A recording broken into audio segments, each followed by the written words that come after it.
Hace mucho tiempo, para ser exactos hace 4 meses, grabé un documental sobre el telescopio espacial James Webb. En ese documental, Moritz Desenkrecht-Starter y yo hablamos, entre otras cosas, sobre los espectaculares espejos y los objetivos científicos de la misión del telescopio.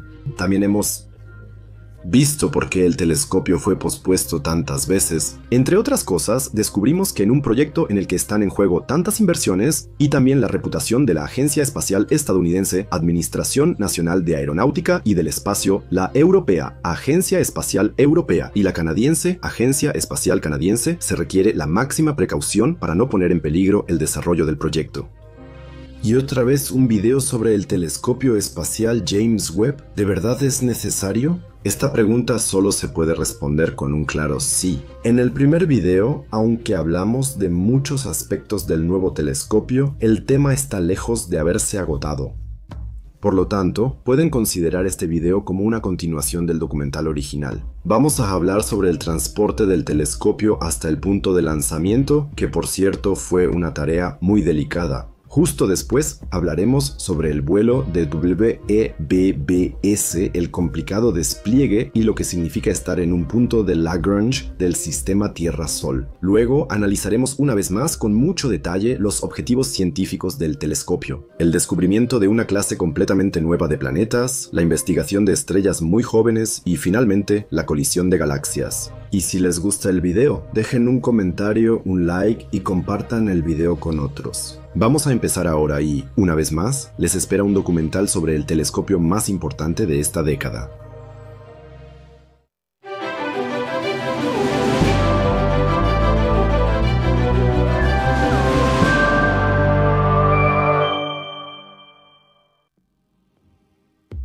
Ya cuando en 2019 se decidió que el telescopio espacial James Webb se lanzaría al espacio en marzo de 2021, el presupuesto del telescopio era de $9.666 millones estadounidenses, sin tener realmente la esperanza de que los costos no siguieran aumentando. Actualmente, el presupuesto estimado supera los $10.000 millones estadounidenses, aunque una parte enormemente grande de ese dinero se utilizó para el desarrollo del hardware y la construcción del telescopio. Sin embargo, una parte del presupuesto que no debe subestimarse probablemente también se haya destinado a pruebas continuas y medidas de seguridad. Y ni hablar del transporte, un asunto sumamente delicado. En algún momento, hasta las pruebas más cautelosas deben llegar a su fin. Durante meses, el telescopio fue sometido a pruebas finales en la empresa estadounidense de defensa y aeroespacial Northrop Grumman, y luego fue empacado para su transporte por sus ingenieros. Sin embargo, no hay que imaginarse esto como envolver regalos para Navidad, porque ningún regalo en el mundo tiene un valor de más de $10.000 millones estadounidenses. Webb fue colocado en un dispositivo con la ayuda de una grúa fijada al techo de un enorme almacén.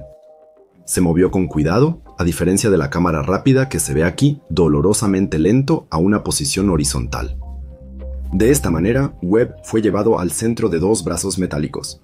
Los ingenieros colocaron una tapa con el mayor cuidado, porque nadie quería ser responsable de un daño de varios miles de millones de dólares.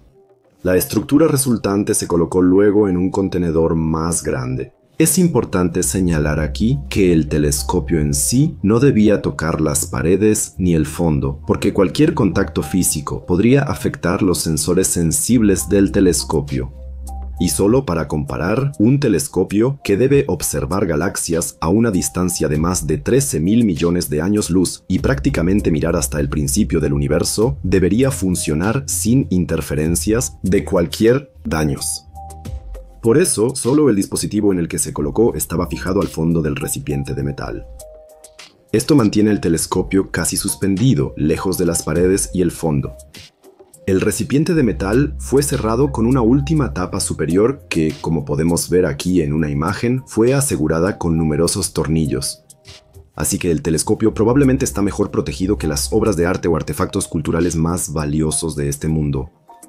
Ninguna partícula de polvo debe llegar al telescopio, porque en el peor de los casos eso afectaría la calidad de las imágenes, los espejos o la cantidad de luz que puede recolectar. Este contenedor representa lo que se llama una sala limpia, que es un espacio donde, mediante medios artificiales, se mantiene la cantidad de partículas en el aire lo más baja posible. Estas salas se utilizan principalmente en la industria de semiconductores y chips, ya que aquí es fundamental contar con un entorno de trabajo clínicamente limpio. Para que Webb no se contamine con pequeñas partículas de aire, permanece un tiempo en esta sala y así está protegido de las influencias del mundo exterior. Las salas limpias suelen ser estacionarias. Solo para Webb se creó una sala limpia móvil. En un vehículo especial, un camión sumamente potente, el telescopio fue transportado en la sala limpia de Northrop Grumman en una operación a gran escala por calles y autopistas completas que fueron cerradas especialmente para el telescopio. A la velocidad de un ciclista, Webb fue llevado a Seal Beach, en California, donde fue cargado en el motonave Colibri, un barco que fue adaptado especialmente para el transporte del telescopio. Fue elevado cuidadosamente por una rampa hasta una barcaza. Para generar la menor cantidad posible de vibraciones, esta barcaza fue girada y llevada hacia la rampa con la ayuda de un remolcador adicional, por donde Webb sería transferido al motonave Colibri. Webb fue transportado lenta y cuidadosamente al compartimento de carga del barco. El destino era el puerto espacial de Kourou en la Guayana Francesa. Después de un viaje de 16 días y de recorrer 9.300 kilómetros por mar, Webb llegó el día 12 de octubre a su destino. Allí, la descarga del telescopio se manejó con el mismo cuidado que la carga B en el puerto de salida. En un convoy de gran escala, finalmente llevaron el telescopio al puerto espacial, donde el cohete ya estaba en posición de lanzamiento. Ahora solo faltaba colocar el telescopio en el cohete. Así inicia la fase más crucial de la misión Crew EBS, el vuelo al espacio, su despliegue y el transporte del telescopio a una distancia de más de 1.000.000 de kilómetros. La cápsula de lanzamiento de la Ariane, la que aloja a Webb, proporciona cerca de 26 minutos de empuje tras el despegue desde la Guayana Francesa. Solo unos minutos después de que se apague el motor de esta etapa secundaria, Webb será liberado de la Ariane 5 y volará por su cuenta hacia su destino. El trayecto que tiene por delante el telescopio es de 1,5 millones de kilómetros. Desde el comienzo del video probablemente notaron algo. Webb aún no está desplegado en toda su extensión, sino que está plegado. Los ingenieros decidieron esto porque esta forma del telescopio ahorra más espacio que un dispositivo completamente desplegado, el cual no cabría en el cohete en esa forma. Y los diseñadores de Webb no escatimaron en su equipamiento. Debido a que el telescopio es tan grande y tuvo que ser plegado de manera tan compleja, existen más de 300 puntos sistémicos en el telescopio donde podrían ocurrir fallas durante la misión. O como lo expresó Mike Menzel, el ingeniero de sistemas principal de toda la misión: después de lanzar el telescopio espacial James Webb, no hay segundas oportunidades. Tenemos 300 elementos de falla de punto único y todos deben funcionar adecuadamente. Cuando estás a 1.000.000 de millas de la Tierra, no puedes enviar a alguien a arreglarlo. Tienes que imaginar que el proceso de despliegue tomará 29 días completos. 29 días en los que todos los ingenieros que trabajan en el telescopio contarán cada segundo, porque con tantas partes móviles del telescopio, algo podría salir mal fácilmente. Pero antes de que entremos en los pasos individuales del despliegue del telescopio, Alfonso Stewart tomará la palabra para hablar sobre la filosofía de diseño del telescopio y los peligros que conlleva el proyecto. Este es el espejo primario, escudo solar y telescopio espacial más grande y potente jamás construido. Y sí, este gran telescopio tiene que caber dentro de una cofia de cohete de 5.4 metros de diámetro. Esa es la cofia más grande disponible, es la cofia de nuestro viaje al espacio.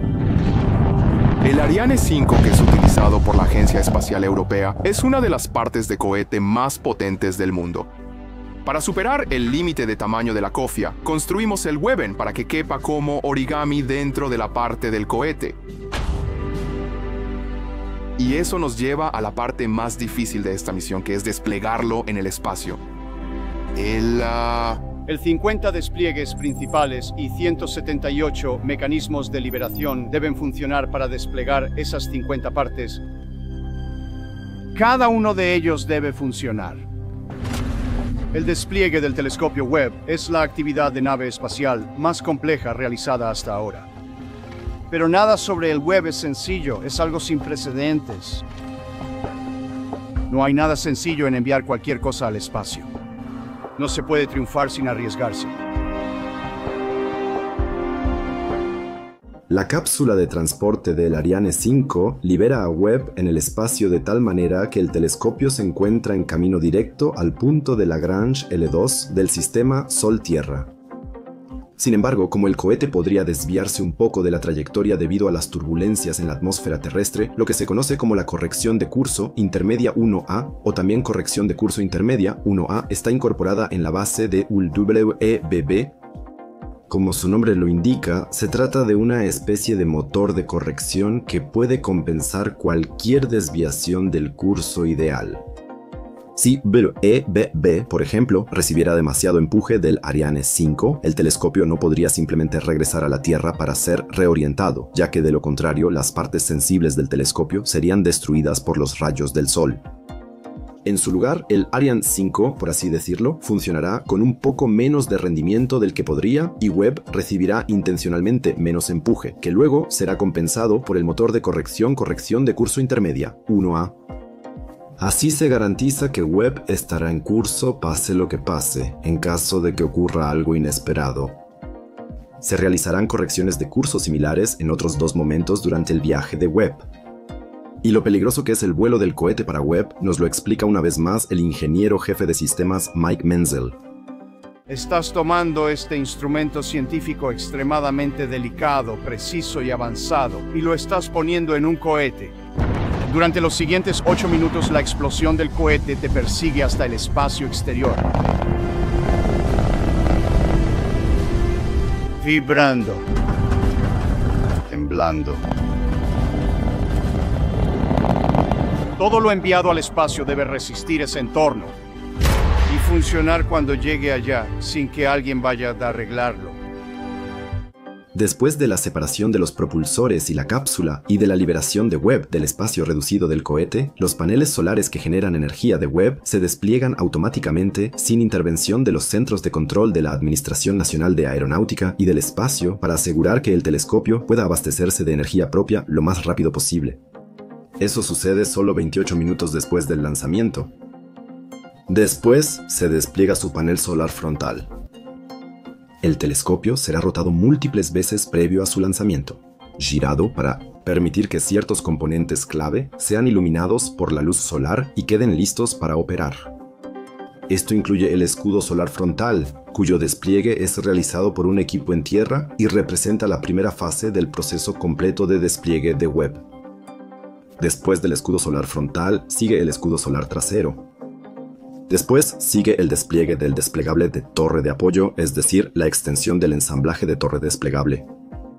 Este es el mástil principal del telescopio, donde en el exterior se encuentran los espejos primario y secundario y en el interior los instrumentos científicos.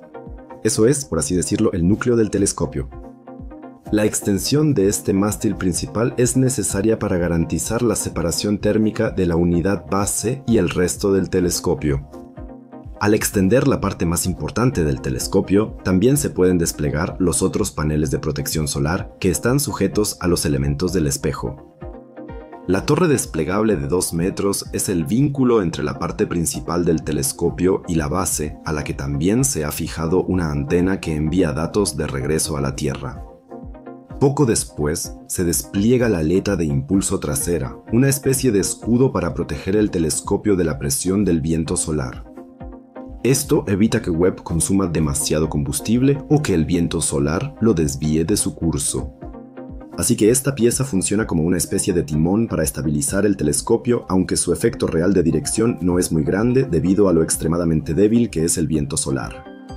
No es comparable con la unidad de control de un barco o un avión. El escudo solar se despliega en varios pasos y no en todas las direcciones al mismo tiempo, sino por separado en cada dirección. Este proceso toma mucho tiempo, ya que los escudos solares solo pueden moverse lentamente para no exponer el telescopio a vibraciones demasiado fuertes. Por ejemplo, se necesitan 2 días completos solo para tensar y ajustar las 5 capas del escudo solar. El telescopio ahora se parece cada vez más a todas esas animaciones por computadora que ya lo muestran completamente en acción en el espacio. La fase primaria del despliegue ha terminado, como... De importante es el escudo solar para Webb y lo complicado que es su mecanismo de despliegue nos lo cuentan Mike Menzel y uno de los ingenieros principales. Las capas del escudo solar son aproximadamente 8.900 metros cuadrados, casi del tamaño de 3 canchas de tenis. Un delgado material de Kapton, de 1 a 2 milésimas de pulgada de grosor. Hacerlas donde quieras, en gravedad cero, es extremadamente desafiante. El escudo solar protege el telescopio del calor del Sol, la Tierra y la Luna.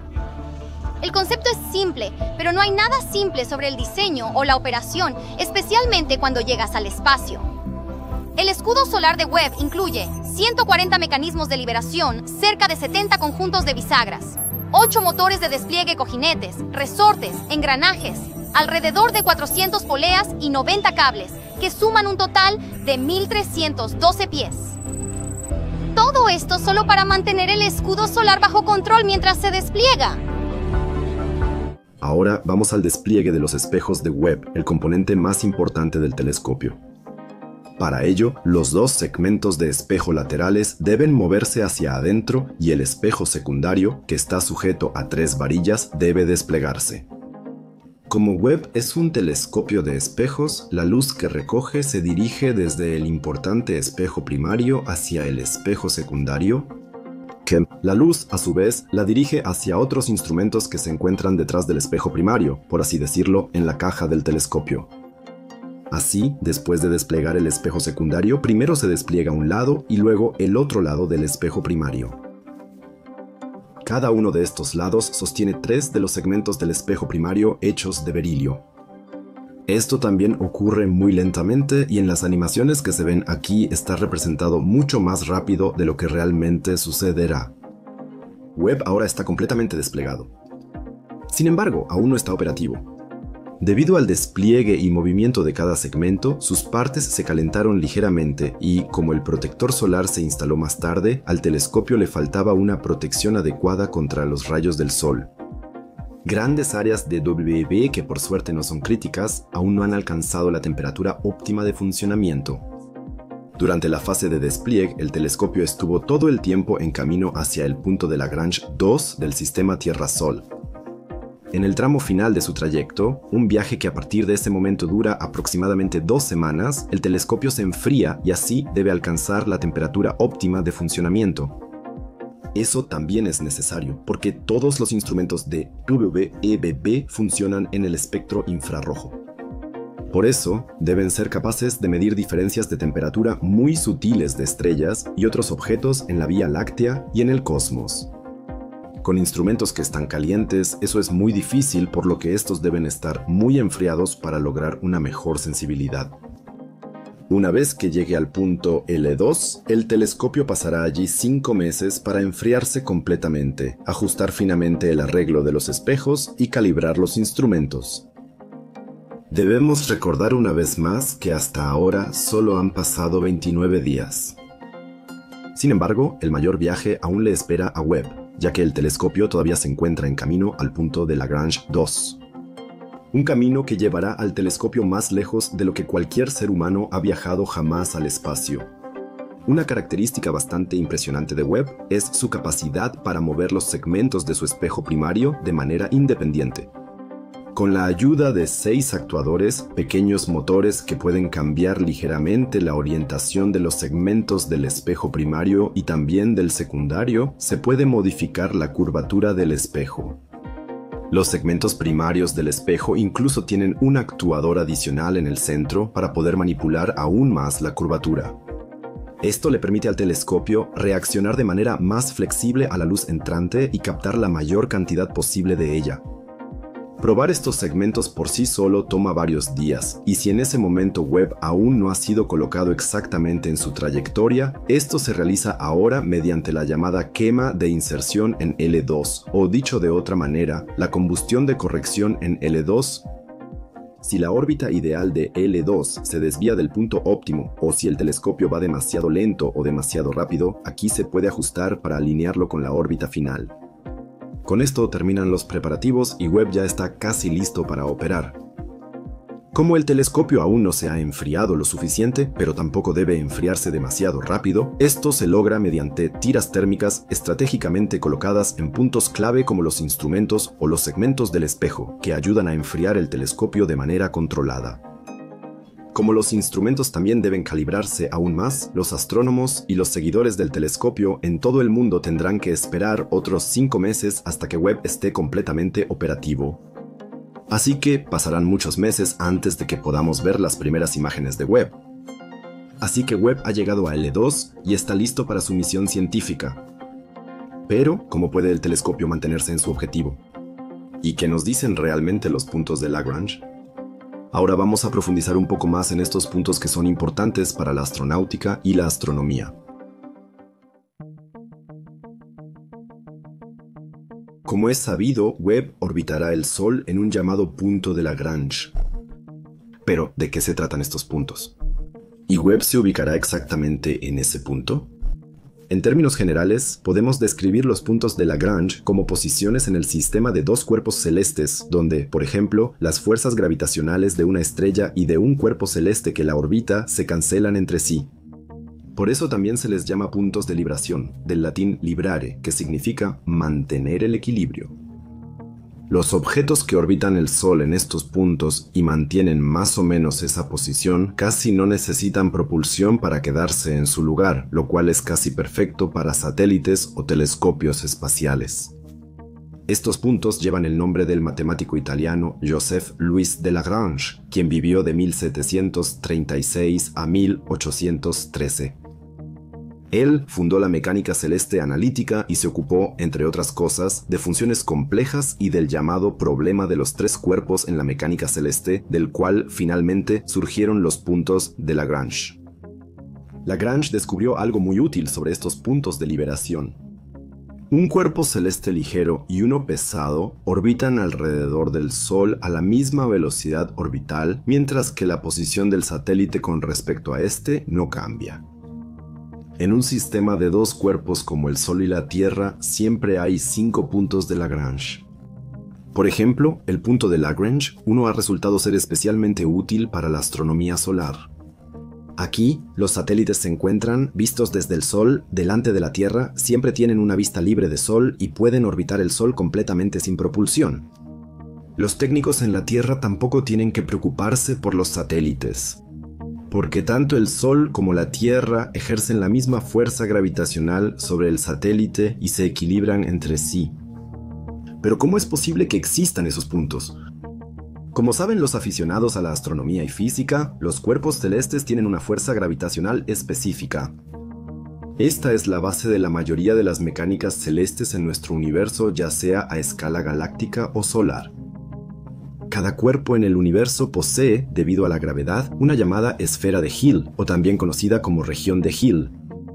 Esto se puede entender como el entorno de un cuerpo en el que su fuerza gravitacional es más efectiva que la de otro cuerpo más masivo al que orbita.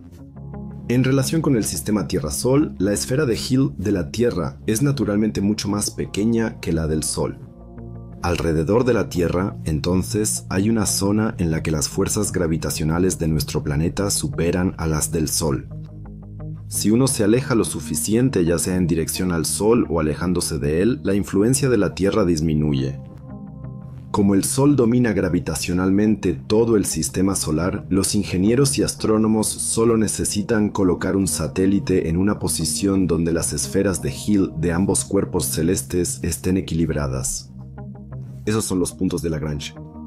Hay un punto de Lagrange 1 entre la Tierra y el Sol que está cerca de nuestro planeta. Un segundo punto existe un poco más lejos de la Tierra y del Sol.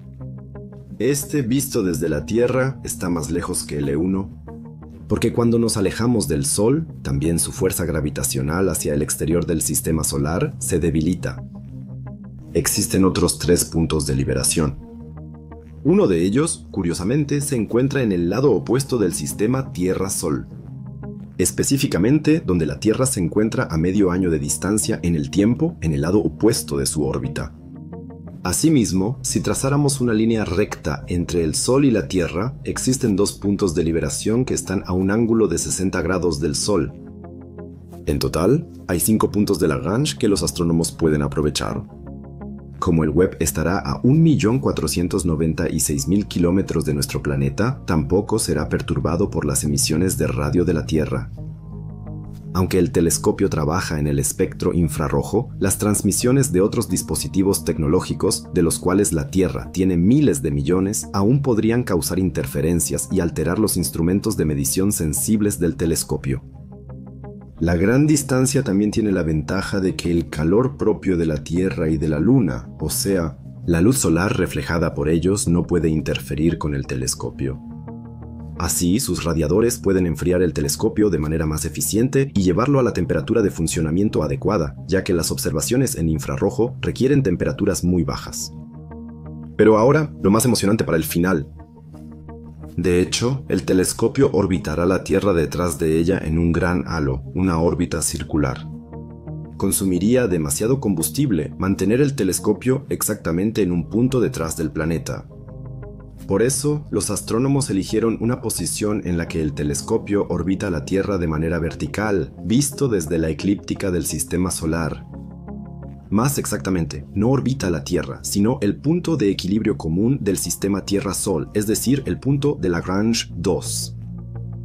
Webb cae de manera natural en esta órbita por medio de la gravedad. Así, el telescopio ahorra más combustible y teóricamente tiene una mayor vida útil.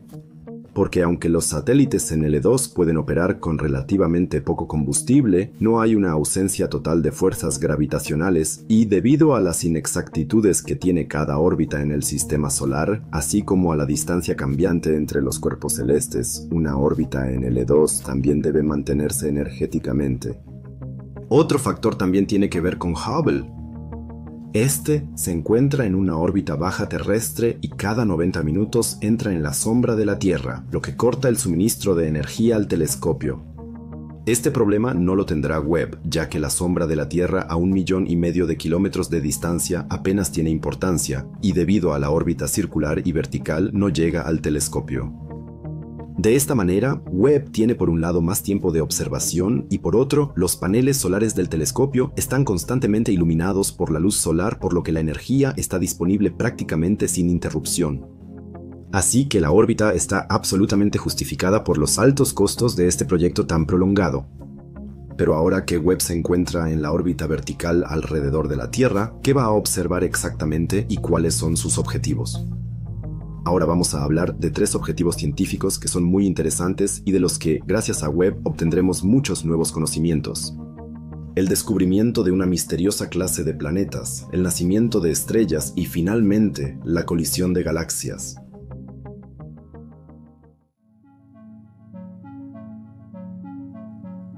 Las misiones científicas de Webb son el motor intelectual del telescopio. Sin algo que observar, Webb no tendría razón de estar en el espacio. Un área en la que Webb será de enorme ayuda es la búsqueda de planetas. Como algunos de ustedes quizás sepan, el telescopio espacial James Webb podrá captar no solo las partículas de luz más pequeñas de la luz estelar que pasa a través de la atmósfera de exoplanetas, permitiendo así estudiar la atmósfera de planetas extraterrestres, sino también podrá obtener imágenes directas de los planetas. Esto ocurre cuando el planeta refleja la luz estelar.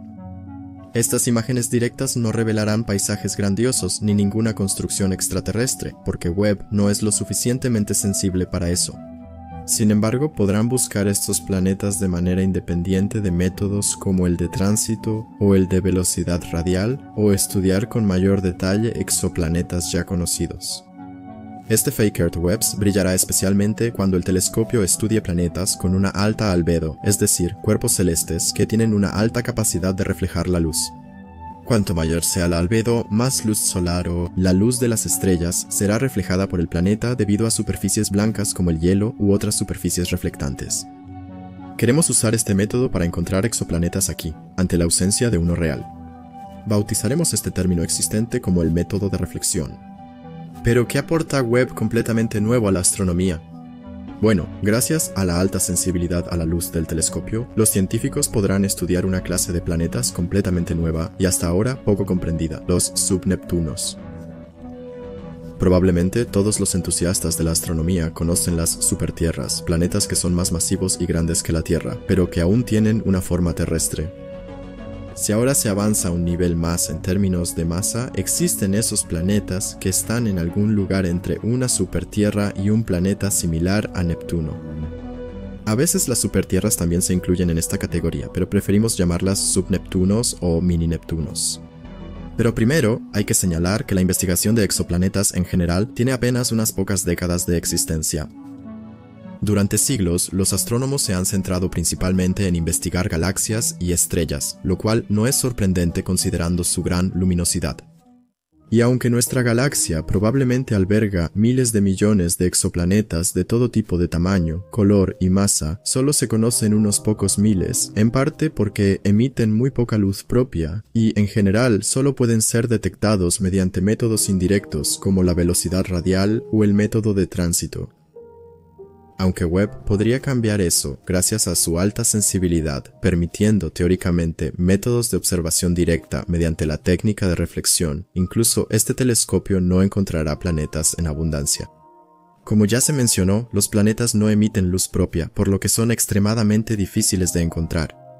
Por ejemplo, los astrónomos tienen esa dificultad con el misterioso planeta 9, que, si realmente existe, aparentemente tiene una capacidad de reflexión muy baja. Es, y probablemente seguirá siendo muy difícil encontrar planetas. Pero Webb también lleva a bordo un llamado coronógrafo. Con esto, puede bloquear la luz de una estrella usando una máscara, de modo que solo se recojan los fotones de su entorno y se obtengan datos aún mejores mediante el método de reflexión. Se pueden obtener imágenes directas de exoplanetas teóricamente.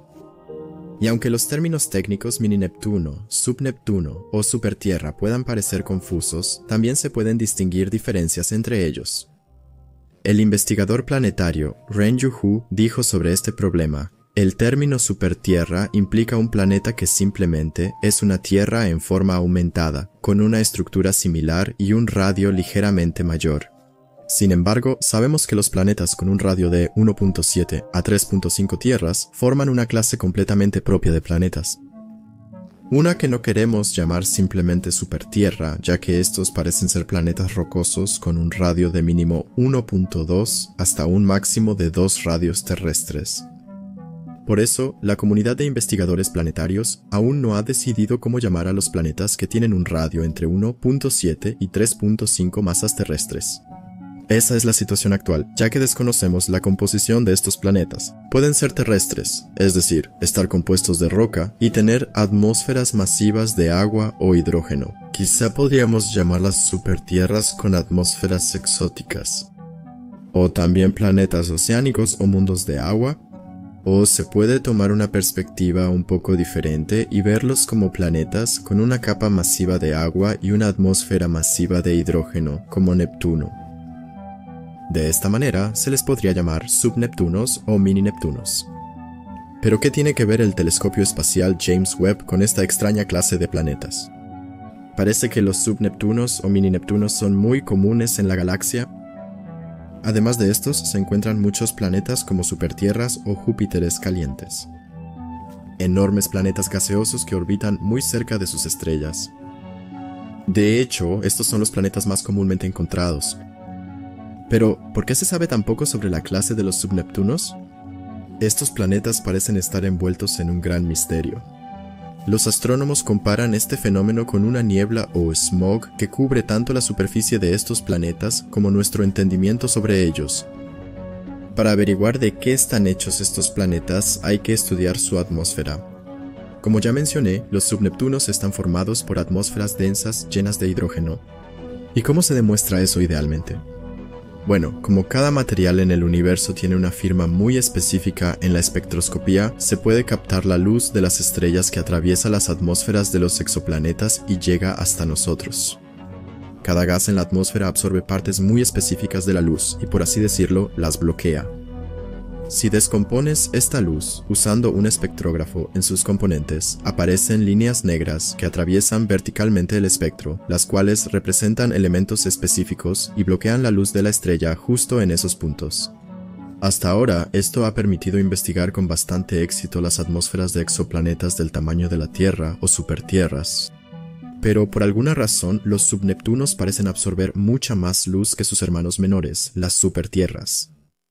Según los científicos, el problema podría deberse a aerosoles más pequeños, cuyas diminutas partículas y gotas forman nubes o smog. Estas partículas dispersan la luz estelar y erosionan el espectro de la luz de las estrellas, convirtiendo las líneas negras claras en ondas deformes.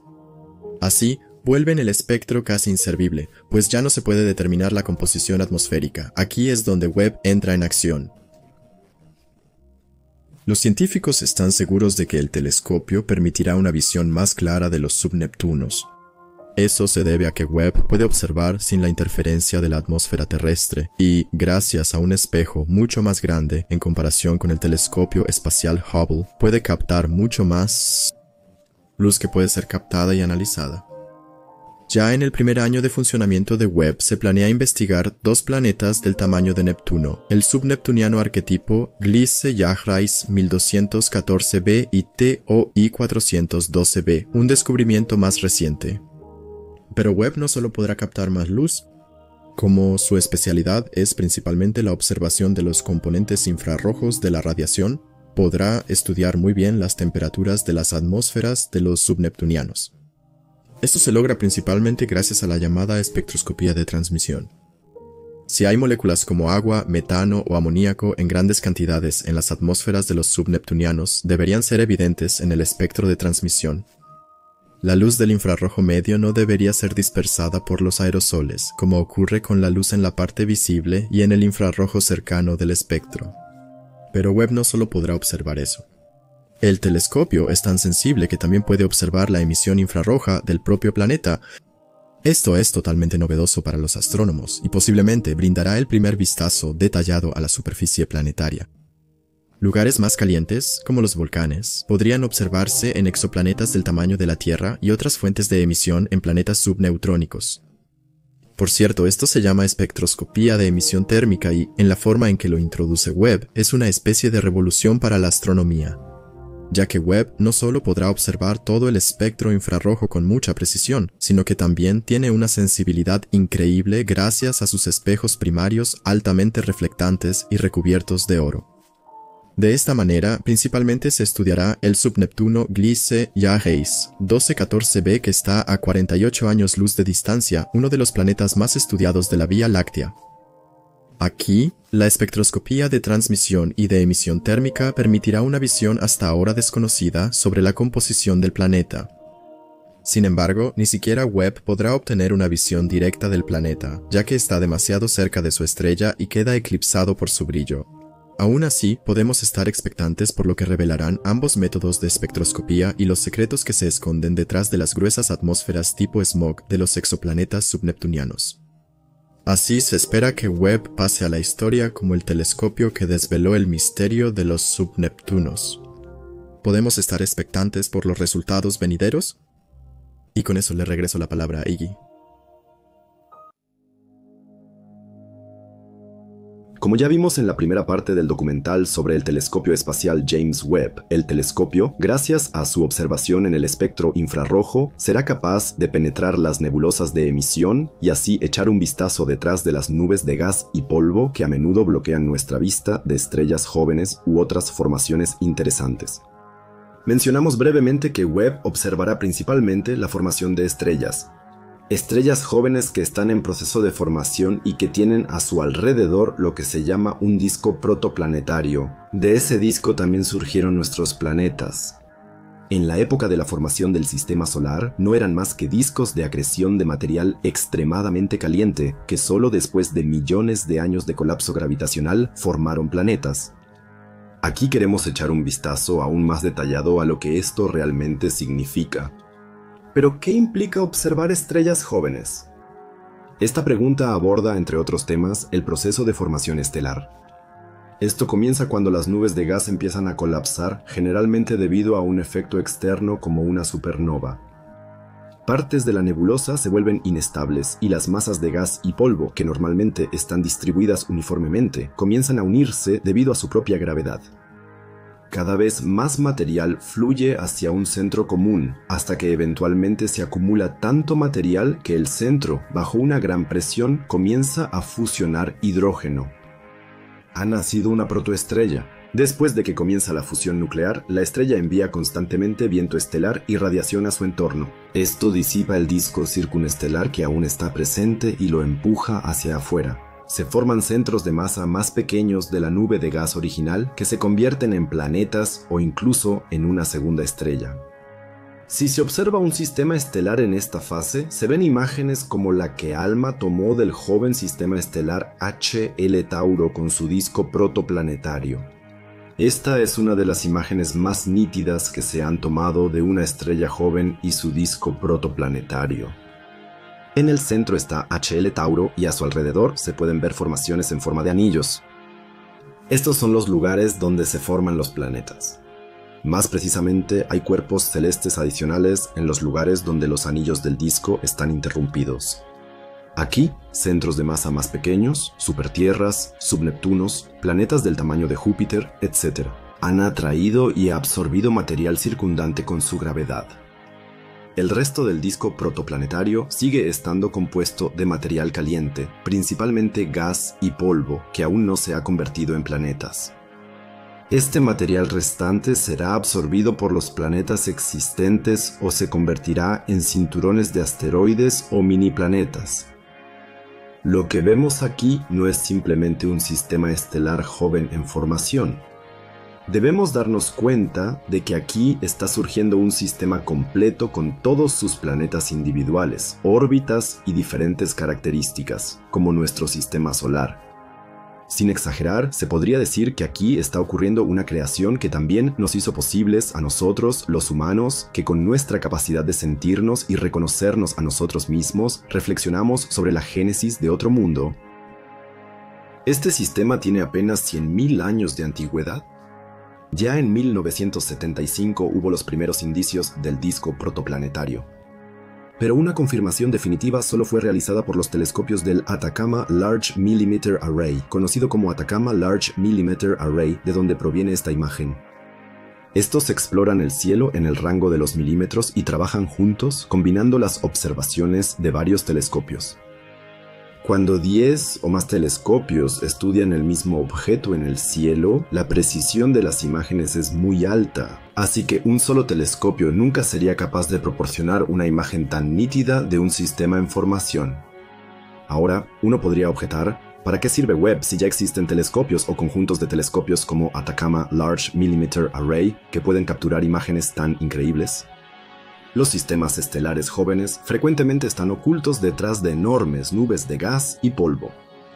Por lo tanto, son muy difíciles de observar, a menos que tengas la suerte, como en esta imagen de HL Tauri, de mirar el sistema planetario directamente en lugar de verlo de lado.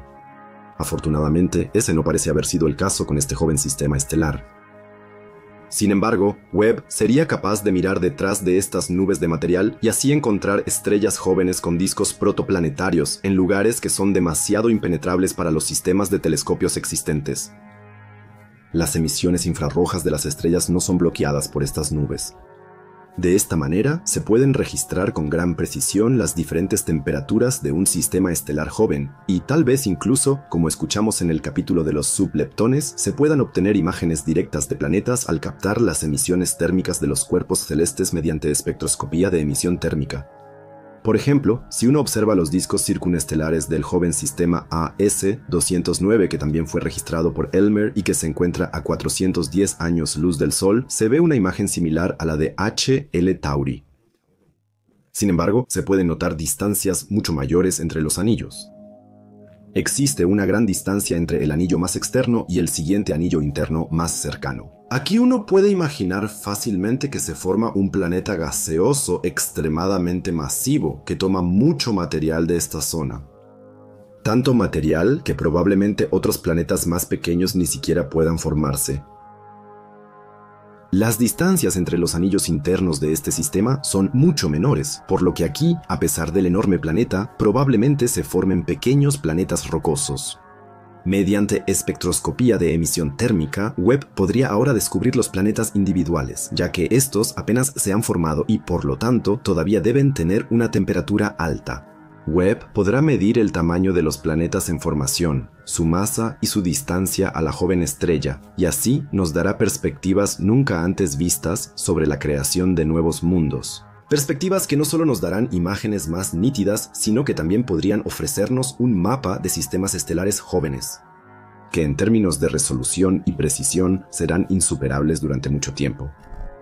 Solo nos queda esperar que de los 300 posibles errores sistémicos que podrían ocurrir cuando Webb sea liberado de la cápsula del Ariane 5 y se despliegue, no ocurra ninguno. De lo contrario, se nos negará la vista de estos sistemas fantásticos, de esta creación y tal vez la oportunidad de observar un mundo en formación donde podría desarrollarse vida que dentro de muchos miles de millones de años mire hacia abajo y descubra que en ese momento un gigante rojo enorme domina nuestro sistema solar.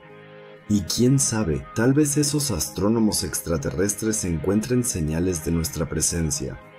Artefactos y reliquias que contarán la historia de la humanidad incluso dentro de muchos miles de millones de años, cuando ésta ya haya desaparecido en el transcurso del reloj cósmico.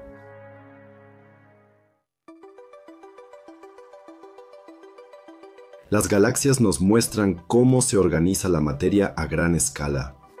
Para comprender mejor la naturaleza y la historia del universo, los científicos investigan cómo está distribuida actualmente la materia, cómo se formó y cómo ha cambiado a lo largo del tiempo. Los cosmólogos de la Tierra estudian dónde está la materia en el universo y cómo se comporta en diferentes escalas. Al observar cómo se comporta la materia desde el nivel subatómico hasta el nivel macroscópico de galaxias que llenan todo el universo, esto les da pistas sobre cómo está construido el universo y cómo se ha desarrollado. Cuando se observan galaxias en el universo moderno, principalmente se pueden ver elípticas y espirales. Telescopios como Hubble ya han observado una gran cantidad de galaxias diferentes en imágenes grandiosas, como esta imagen de la galaxia espiral Catálogo General de Nebulosas 3344, que tiene aproximadamente la mitad del tamaño de la Vía Láctea. Se pueden ver miles de millones de estrellas en una imagen y los largos brazos espirales de la galaxia.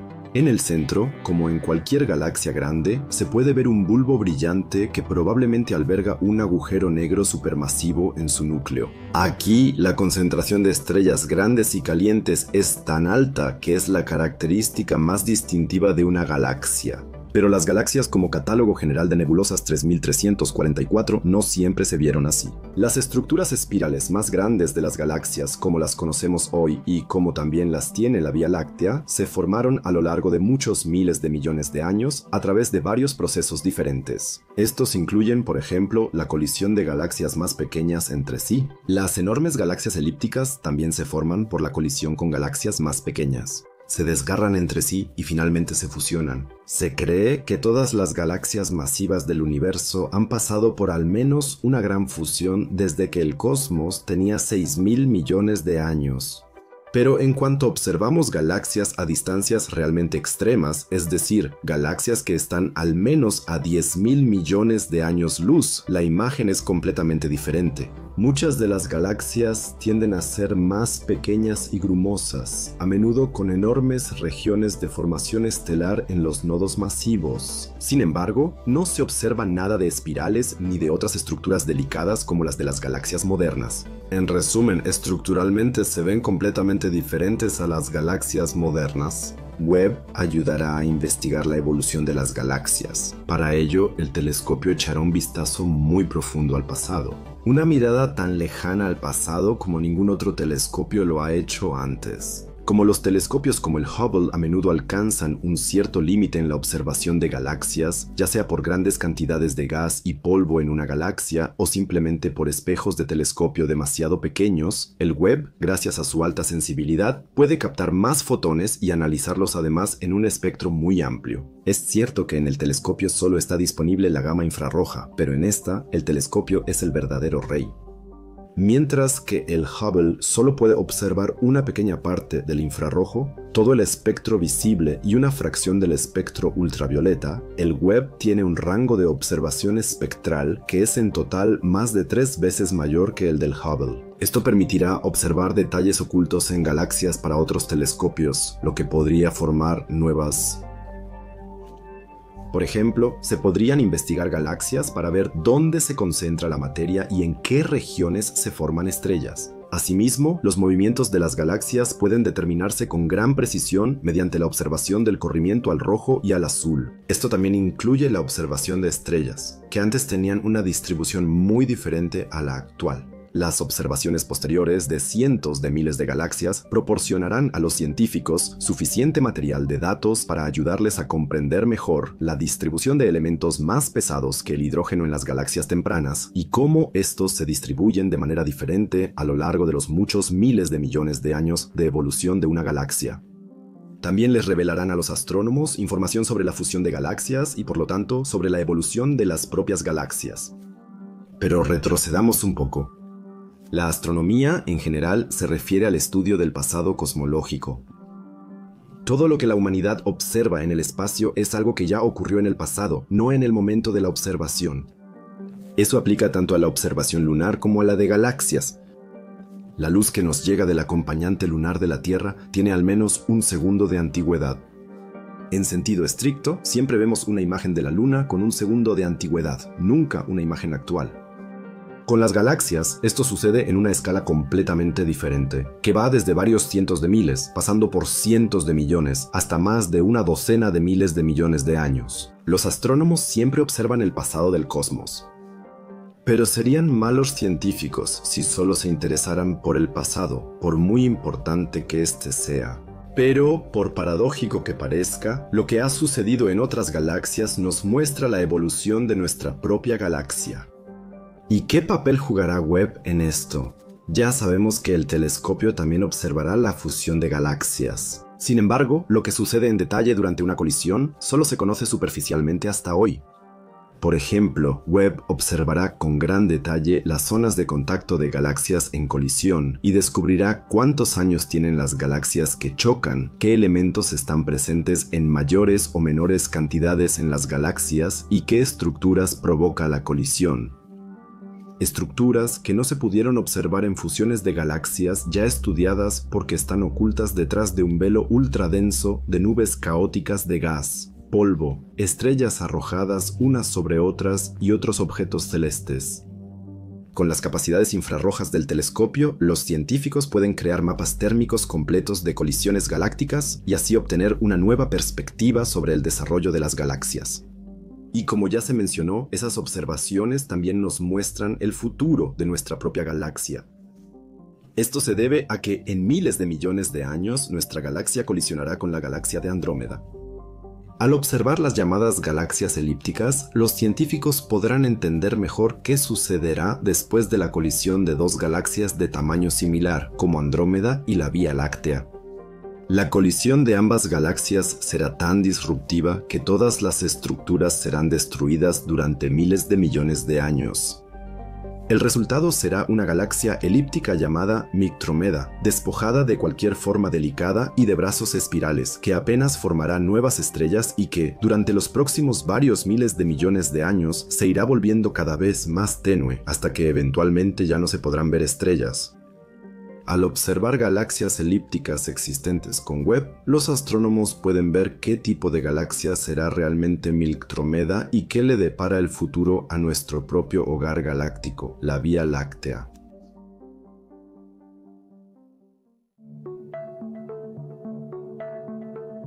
Se espera que el telescopio espacial James Webb nos acompañe a todos durante unos 10 años.